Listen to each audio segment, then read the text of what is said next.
So this project is a memorial build for the National Day of Remembrance and Action on Violence Against Women, or as it's often abbreviated, NDRAVA. There are about 8 of us, and this is a build that's all women-led. We usually try to do something centered around the number 14 to acknowledge that there were 14 women's lives lost in this tragedy. This year, the kind of idea behind the build is a memorial garden, and still incorporating that number and the symbolism of white roses that are often associated with this event. We had a central stained glass feature featuring the white roses that we designed, and that was something that I was working on illuminating. Each year the build looks a little bit different, but the students will come together and will kind of brainstorm discussing what the event means to them. I'm always in awe each year of what people come up with and what they're able to contribute to a project like this. The build is a very public installation and where it's usually placed, and so I think that's really good for inviting people to walk into the build and see what students have worked on, and there's obviously usually a plaque that will explain what happened and why this is here. My high school had a ceremony every year, and so I was actually involved with that back in high school. But then once I came to U of T, I saw the build that students had done, and then last year there were some other women that I knew that were involved and invited me to come help out with the build, and so I was able to get involved with the electrical side of things. So as an ECE student, that's been a great way to apply those programming, electronic skills. We really value the opportunity to be able to put something like this in a very public space that the community can interact with. I love opportunities to be creative. I love the fact that this is an artistic installation, but there's also very technical skills involved in making it a reality, and I think that's what makes it such a unique project. December 6th is very personal to me. I was a student in chemical engineering at the University of Toronto on December 6, 1989. And I was in absolute shock when I heard the news. As a student, I was getting ready for exams, hanging out with my friends, and just living a regular life. And then all of a sudden heard the news that for some reason, because I'm a woman and I'm studying engineering, that I should not be here. There was quite a lot of anger around women in engineering representing feminism and feminism being a bad thing. And I believe we have to keep remembering to support feminism and to support the rights and abilities of women and non-binary individuals. I first heard about the events of December 6th when I was a teenager, probably 16 or 17. Growing up, I was very fortunate to have a lot of great positive female role models. My parents are actually both engineers. My mom was a student when it had happened, and I remember her kind of telling me about how she felt that day and how that experience was a pivotal moment because it changed her perspective on her place within engineering. It's really great to be able to work on a project like this because it allows you to kind of process some of the complex feelings that you have about your experience being a woman in engineering, but also to talk with other students about maybe some of the issues that they face. It's obviously a quite solemn, reflective time to think about the events that happened and how that affects the community today and how much we've progressed since 1989, but also how much progress there still is to go. So 1989 was quite a few years ago, and I sometimes ask myself the question of, do we still remember? What does it mean to us today?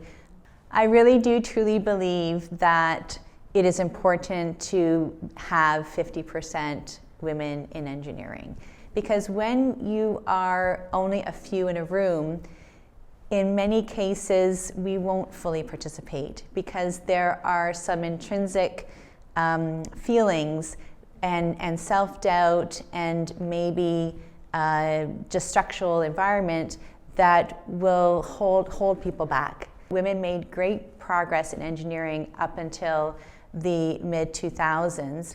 And then all of a sudden, there was a little less focus and things started to slip backwards. We had less women coming into engineering programs. And I'm actually really happy to share that U of T Engineering in this fall has 43% women in its first year class, and that's a first. And so that just shows that the progress is happening and that we can get to 50%. One thing that a lot of female engineers face is the diminishment of our technical skills. It's challenging because it might look a little bit different than what this discrimination might have looked or felt like in the past. It's not as easy to kind of have a conversation and unpack these things when it's maybe an attitude or maybe a comment. It does weigh on you, right? Especially when you're trying to challenge yourself technically, trying to challenge yourself, emotionally, to be the best and, most educated version of yourself you can be. I've been very fortunate to be able to kind of seek out spaces that are very accepting and very supporting. This project is a shining example of that there are, it's very much women supporting women, women championing these skills and achievements of the other women kind of within our little group organizing this. It's a really good opportunity, especially for people that might feel more comfortable working on a women-led project, that they can have that space and have a leadership role where they don't feel like they are challenged based on their gender. I know I am going to feel vibration in my body, some sadness, I'm sure, some warmth of community, and some comfort, almost like a cozy blanket, is I think what I'm going to feel, because that's what I feel almost every time I attend a December 6th memorial. And I hope that others will feel the same thing and sit with that for a moment. I'm also going to feel very proud.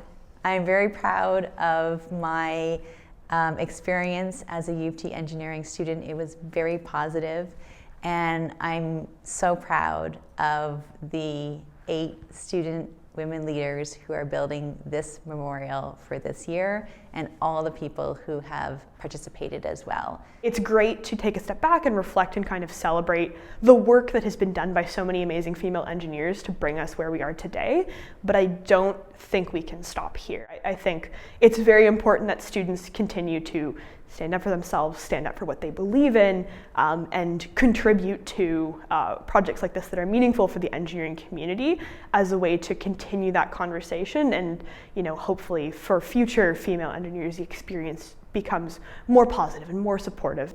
There is still discrimination faced by women in engineering, and that it's something that we need to acknowledge and we need to discuss and we need to work on.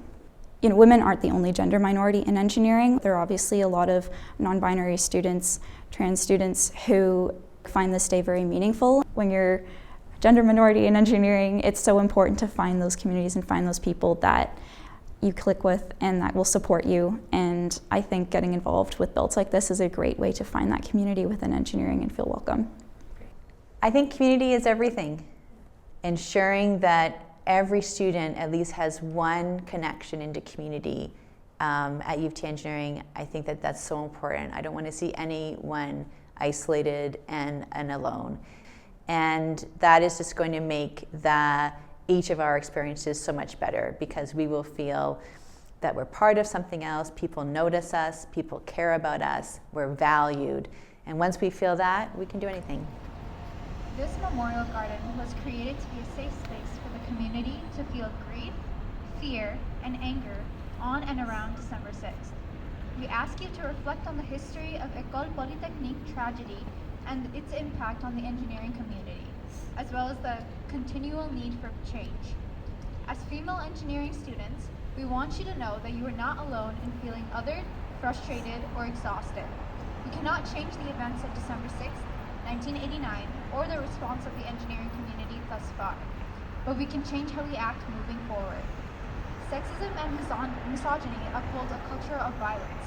We must work to dismantle oppression, create a culture of respect and consent, and eliminate the gender gap in engineering on community and institutional levels.